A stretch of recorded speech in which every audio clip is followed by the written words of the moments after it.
पाकिस्तान के लिए जासूसी करने के आरोप में गिरफ्तारी हुई है।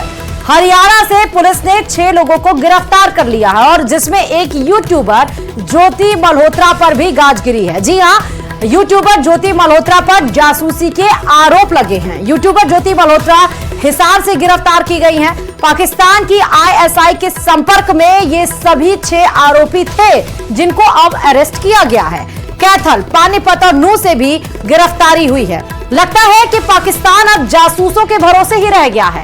भारत में आईएसआई की यूट्यूबर जासूस निकली है। सही सुना है आपने। हरियाणा पुलिस ने एक महिला यूट्यूबर को हिसार से गिरफ्तार किया है।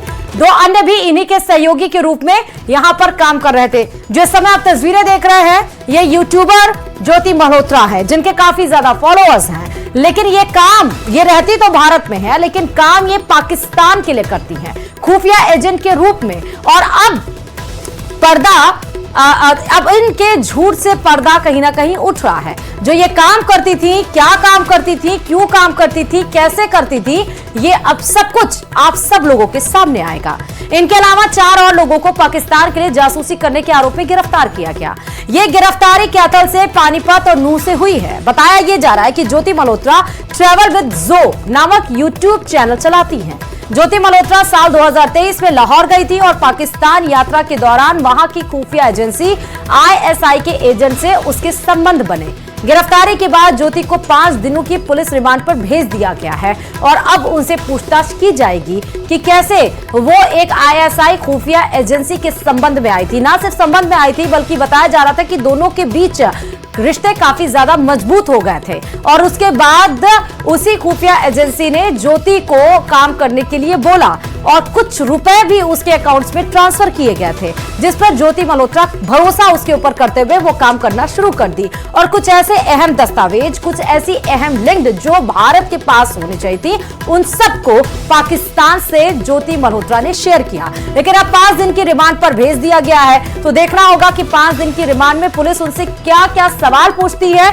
और ज्योति मल्होत्रा की तरफ से क्या क्या जवाब आता है। हालांकि इन सब के बीच में यह तो साफ हो गया कि सोशल मीडिया पर सरकार की पैनी नजर है और अब और सख्ती बरतने जा रही है सरकार और इन सोशल मीडिया पर, क्योंकि पहले भी आपने देखा पाकिस्तान के ऊपर डिजिटल स्ट्राइक करके हमने उसके कई सारे 14 चैनल्स को बैन कर दिया। वहीं पर नहीं रुकी, फिर उसके बाद कार्रवाई और आगे बढ़ी और पाकिस्तान के जो फेमस वहां के सितारे हैं, हमने उनको अपने भारत में भी बैन किया। लेकिन किसी को क्या पता था कि भारत में रहने वाले लोग ही वो पाकिस्तान के लिए काम कर रहे हैं। और बात बिल्कुल सही है कि अब अपनी खुफिया के जरिए, भारत के खुफिया के जरिए ही अब पाकिस्तान अपने आप को आगे बढ़ाने की कोशिश कर रहा है। अब वो खुफियाओं के साथ ही उसकी जो नैया है वो इन्हीं के भरोसे चलती हुई नजर आ रही है।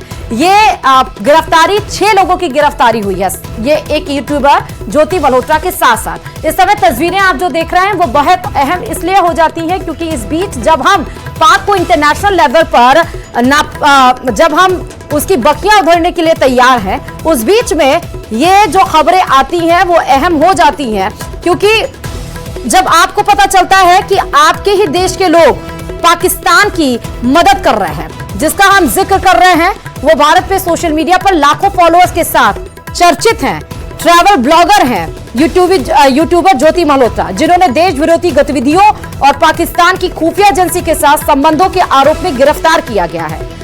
वो ट्रैवल विद जो नामक यूट्यूब चैनल चलाती हैं। पाकिस्तान यात्रा के दौरान वहां की खुफिया एजेंसी आईएसआई के एजेंट्स के संबंध उनसे बने। इस केस में अब तक 6 लोगों को गिरफ्तार किया गया है। हरियाणा और पंजाब के अलग अलग हिस्सों से जुड़े हैं। जानकारी के अनुसार यह भी बता दें कि साल 2023 में ज्योति मल्होत्रा ने पाकिस्तान की यात्रा की थी। ये यात्रा उसने कमीशन के जरिए वीजा लेकर की थी। इस दौरान ज्योति की मुलाकात पाकिस्तान हाई कमीशन के कर्मचारी एहसान उर रहीम उर्फ दानिश से हुई, जिसके साथ उसके गहरे संबंध बन गए। उसके बाद जब संबंध बन गए तो दानिश के माध्यम से ज्योति की पहचान पाकिस्तानी खुफिया एजेंसी के अन्य एजेंट से कराई गई, जिनमें अली एहसान और शाकिर उर्फ राणा शहबाज, जिसका नाम उसने अपने फोन में जट रंधावा सेव किया था, शामिल थे। ज्योति इन एजेंट्स के साथ व्हाट्सएप, टेलीग्राम और स्नैपचैट जैसे एनक्रिप्टेड प्लेटफॉर्म्स के जरिए संपर्क में रही। वह न केवल पाकिस्तान के फेवर में सोशल मीडिया पर पॉजिटिव छवि पेश कर रही थी, बल्कि उसने संवेदनशील जानकारियां भी शेयर की। ज्योति उन 6 लोगों में शामिल है जिन्हें खुफिया एजेंसियों की सूचना के बाद गिरफ्तार किया गया, जिसमें पाकिस्तान के खुफिया अधिकारियों को महत्वपूर्ण जानकारी दी गई। ज्योति को दानिश और उसके सहयोगी अली एहसान के माध्यम से पाकिस्तानी खुफिया अधिकारियों से मिलवाया गया, जिन्होंने पाकिस्तान में उसके आने जाने और रहने की व्यवस्था कराई। उसने एक पाकिस्तानी खुफिया अधिकारी के साथ गहरे संबंध बनाए और हाल ही में उसके साथ इंडोनेशिया, बाली भी गई थी। आरोप यह भी है कि ज्योति ने भारतीय जगहों से संबंधित संवेदनशील जानकारी शेयर की और दिल्ली में रहने के दौरान पीएचसी हैंडलर दानिश के संपर्क में रही। इस मामले में लिखित कबूलनामा दर्ज किया गया है और केस दर्ज करके अब उसको 5 दिन की पुलिस रिमांड में भेजा गया है। एहसान उल रहीम उर्फ दानिश को जासूसी में शामिल होने के लिए 13 मई 2025 को भारत सरकार ने अवांछित व्यक्ति घोषित किया और उसे देश छोड़ने का आदेश भी दिया गया। ज्योति को जिम्मेदारी सौंपी गई थी कि वह सोशल मीडिया के माध्यम से पाकिस्तान की सकारात्मक छवि पेश करे। पाकिस्तान उसका इस्तेमाल भारत के खिलाफ प्रचार और जासूसी गतिविधियों के लिए कर रहा था। यह पूरा मामला एक जासूसी अभियान का हिस्सा है, जिसमें ज्योति सहित 6 भारतीय नागरिक शामिल हैं।